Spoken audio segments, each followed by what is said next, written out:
Hello বন্ধুরা, আমি চলে আসলাম রান্নাঘরে। আজকে আপনি দাদা ভাইয়ের রান্না করবে, আমি রান্না করব বলছিলাম, উনি করবে ইলিশ মাছ রান্না। উনার পদ্ধতিতে উনি রান্না করবে, আমি তো কিভাবে করি দে যেভাবে করি করি, কিন্তু আজকে উনি করবেন। দেখি কি করে রান্না করে, আমি একটু দেখি কেমন করে করে। প্রথমে দিয়ে দিচ্ছি কালো জিরা,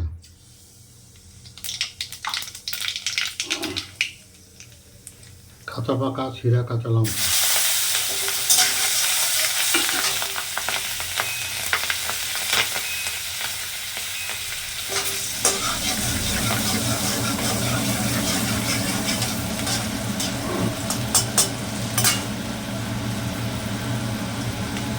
এরপর দিয়ে দিচ্ছি সাদা শস্য বাটা,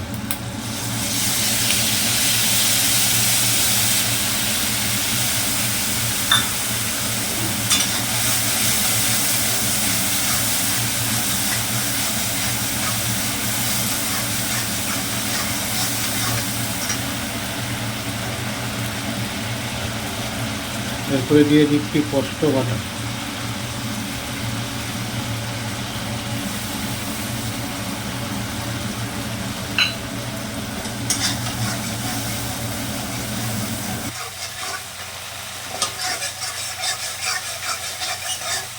মশলাটা একটু কষাবো, স্বাদের অনুযায়ী একটু লবণ দিয়ে দিলাম, মাছে আর বেগুনের লবণটা দিলাম।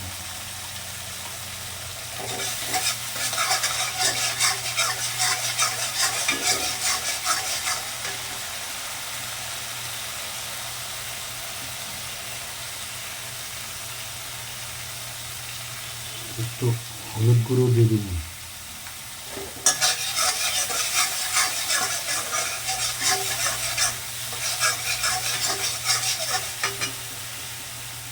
একটু সামান্য কাশ্মীরি দিয়ে দিলাম কালারের জন্য।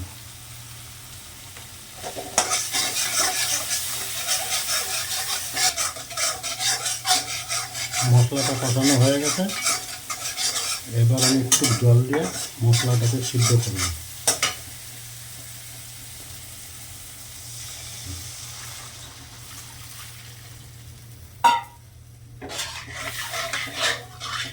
ভুল করবে না।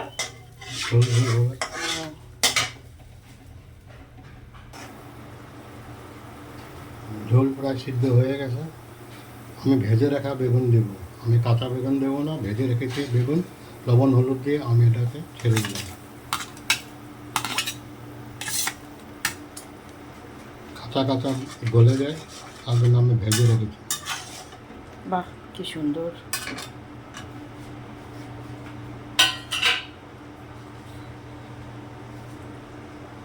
সাথে সাথে আমি দিয়ে দেব ইলিশ মাছ ভেজে রাখা। চারজনে মানুষ, আমরা চারজনে 4 পিস ভেজে দিয়েছি। হাফ ভাজা করেছি, বেগুন আর মাছ একসাথে সিদ্ধ হবে। বেগুন তো ভাজা আছে, মাছ ভাজা আছে, বেগুন ভাঙবে না। বাহ, কি সুন্দর কালার এসছে।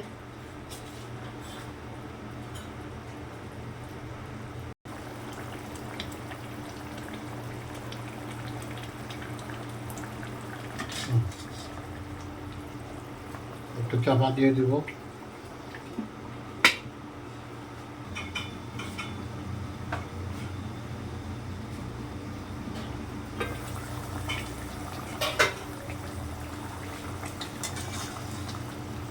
মাছ বেগুন সিদ্ধ হয়ে গেছে প্রায়।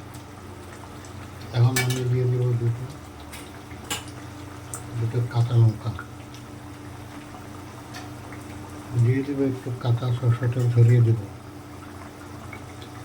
একটু তেল তেল হলে খেতে ভালো লাগবে, তেল দিয়ে খাওয়া যাবে।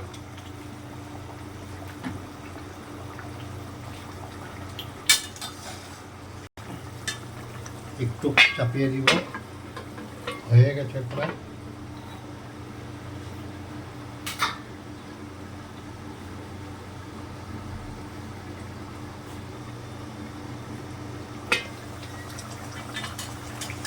হয়ে গেছে মাছও। বেগুন একটা ভাঙে নেই, বেগুন গোটা গোটা রয়ে গেছে। ঝোলের সাথে বেগুন খেয়ে মজা লাগবে। এখন আমার মাছ, ইলিশ মাছ হয়ে গেছে।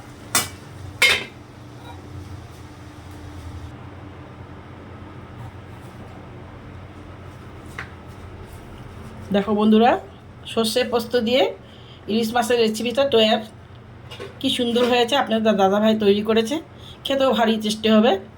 কেমন হয়েছে দেখতে একটুখানি কমেন্ট করে বলবে, ভালো লাগবে বন্ধুরা। রাখলাম।